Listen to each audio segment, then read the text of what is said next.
Hi guys, my name is Ella and I love to read. Today I thought I would do the mid-year book freakout tag because I guess that's something you do around this time of year, and I was watching a couple of videos today and it looked kind of fun, so that's what we're doing today. I was obviously not the original creator of this tag, so hopefully you'll find the original video and link that in the description. We'll see. Let's get started. So there's 15 questions in this tag, and it's basically all about like the books you've read so far this year and the books that you want to read for the second half of the year. And I've obviously read a lot of great books this year. Let me count how many books. Gotta consult the notebook. I've read 38 books so far this year, and I'm currently reading 3 to 4. So the first question is the best book that you've read so far this year. The best books that I've read so far this year, I think my favorite two right now currently are Leah on the Offbeat by Becky Albertalli. So there was obviously a lot of hype surrounding this book since it's like the second book in the Simon verse, and I think that you can see that this book is one of my favorites based on the amount of tabs that I did and like a lot of annotations too. I related to the character Leah so much, and her thoughts and monologue and identity and experiences really resonated with me. It just hit me so hard, and I love this book so much, and Becky just... I don't know what to say about this book because it's just so amazing, and it makes me feel so many things. So, yeah. Leah on the Offbeat. It needs a movie too. If they don't make a movie for this one, I swear to God, I need a movie. My other favorite book was A Reaper at the Gates by Sabaa Tahir. This book is just so good, and this series is so good, and this book just read this series, guys. Just read this series. I can't even form words about this series. It just means it's just so good. Okay, let's move on. So the second question is the best sequel you've read this year, and obviously Reaper at the Gates, even though it's the third book, whatever. But for another answer, just to name a new book, I'm gonna have to go for both of these. The sequel to And I Darken, Now I Rise, and then the third book, Bright We Burn. These books, man. And I Darken, the first book, was a little slow, but Now I Rise is just so good. It expands the characters and the world so much, and Bright We Burn is a beautiful conclusion to this series, and I just can't deal with the amount of emotions that these two books give me. So these are definitely some of the best sequels that I've ever read, and they outshine the first book by far. The third question is a new release that you haven't read yet, but you really, really want to. From Twinkle with Love by Sandhya Menon. I was really anticipating this book, and I'm just kind of saving it, I guess, for something kind of summery and happy. Which is right now. I don't know, I haven't read it yet. I just need to finish a couple more books before I start this. But yeah, I'm really excited for this book. Slowly move my 10,000 candles down. Question number four is an anticipated release that you have for the second half of the year. I have so many, but I think my most anticipated release is Odd One Out by Nick Stone. Comes out on October 9th. Pre-order. Do it.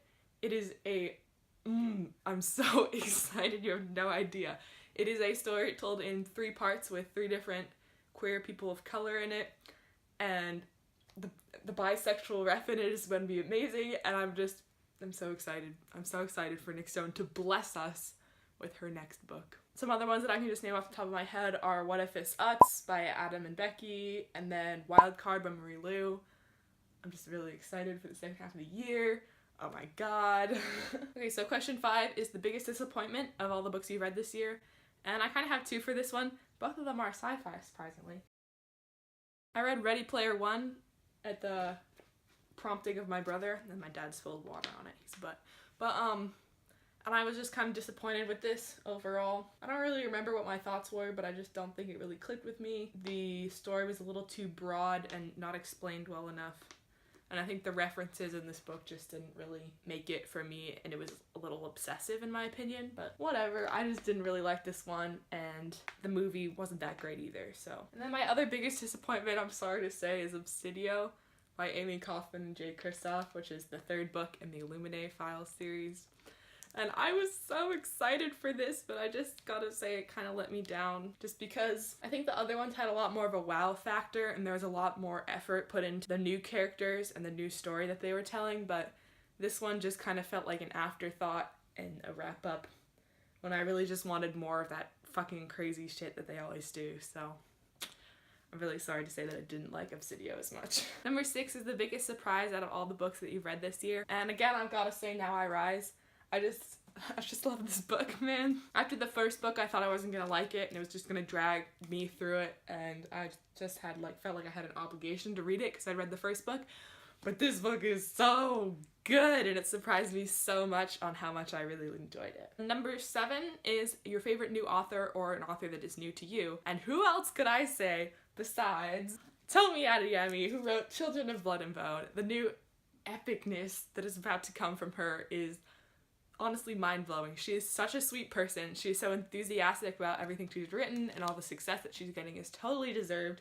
And I just can't wait for her next book, Children of Virtue and Vengeance, and I just can't wait for all the stuff that she's gonna write because I know she's just such an epic person. She's so nice. I met her on her Children of Blood and Bone tour, and I watched all her Instagram story videos, and she's just so sweet and genuine, and I'm so happy that she's getting all the good things that are. Question 8 is your newest fictional crush, and I'd be lying if I told you it was someone besides Elias Viturius.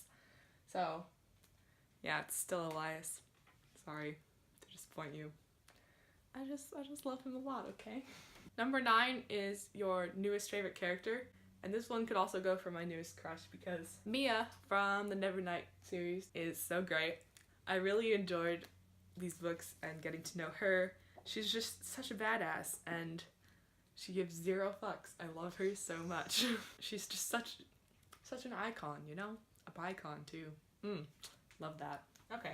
Number 10 is a book that made you cry. I'm not sure whether I cried during the book or the movie, but I definitely cried during Simon vs. the Homo Sapiens Agenda. Homo Sapiens. Simon vs. the Homo Sapiens Agenda, which I reread this year before the movie came out, and oh, Becky, man. Oh, God. I definitely cried during the movie. I'm pretty sure I cried during rereading this book before the movie came out, too, and it's a lot. It's a lot to handle. It's a lot. I have no more fingers. We'll go with 11. A book that made you happy. And for this one, I'm going to choose Crazy Rich Asians by Kevin Kwan. This book, it was very lighthearted and just such like a rom-com drama during the first half, and I just really enjoyed it. It made me laugh, and it made me very happy and excited for the movie of this book to come out. So yeah, I really liked Crazy Rich Asians. Just some of the antics that like the rich people in this family get up to just are so ridiculous and just makes my heart so full inside. Number 12 was a book to movie adaptation, which was your favorite this year, and of course I'm gonna say Love, Simon. Duh. Love, Simon is just the greatest movie. It makes me cry, it makes me laugh. It's probably one of my all-time favorite movies now. It's just so beautiful and amazing, and I can't wait for it to come on to like all the streaming services and Netflix, and I just need to watch it every day of my life. It just makes me feel so fulfilled and so happy. And I really love it. For the next half of the year, though, we're getting adaptations for All the Boys I've Loved Before and The Hate You Give, which is going to be so good, so I'm really excited for those, too. Number 13. Number 13 is your favorite video you've made this year. I've probably made a total of 3 videos this year, so we're just going to skip right on to number 14 for that one. Number 14, yeah, is the most beautiful book that you've bought this year. And this is like, I buy a lot of beautiful books, so this is a 3-way tie. I have the UK edition of Nevernight, which is just so pretty. I really love these end papers and this part and this crow on the inside. It's just so beautiful. I found it at the half-price bookstore and I was so shook that they actually had an international edition, and I love it. I also really like my editions of The Astonishing Color of After. The design for this book is just so good. I love the cover and signed. The inside has all these chapter heading like designs. There's the feather, which is also on the front cover. It's just such a well-designed book, and the people who did it really deserve all the awards because this book is beautiful, the words inside are also beautiful. And then one of my most recent cover buys is Every Shiny Thing by Cordelia Jensen and Lori Morrison. You can see that this book is ultimately like the shiniest book you've ever freaking seen. It's just, I completely bought it on a cover buy. It had all these chapter header things that just look so cool, and under the dust jacket is like embossed with gold. I'm just, this book is beautiful and I need to read it soon too. It's actually a middle grade, I think, and deals with a character on the autism spectrum, I believe, so hopefully it's good. Hopefully it lives up to its beautiful outside. And then the final question, question 15, is what are some books that you need to read before the end of the year? And let me tell you, there are many. We already talked about From Twinkle with Love. I also have Picture Us in the Light by Kelly Lloyd Gilbert. I also still really need to finish When the Moon Was Ours by Anna Marie McLemore. Before the Devil Breaks You by Libba Bray. The final book that I definitely need to read is Vicious by V.E. Schwab. So last time I checked this out, I got halfway through and then I had to give it back. But like, I know the vibe of this book and I know that I really love it. And now that all these new editions are coming out, here's some of them. They're all so beautiful, and Vengeful's coming out soon, so I definitely need to read this book ASAP. So I just need to finish like a couple more of my current reads and then I can get to Vicious and all the beauty that comes with it.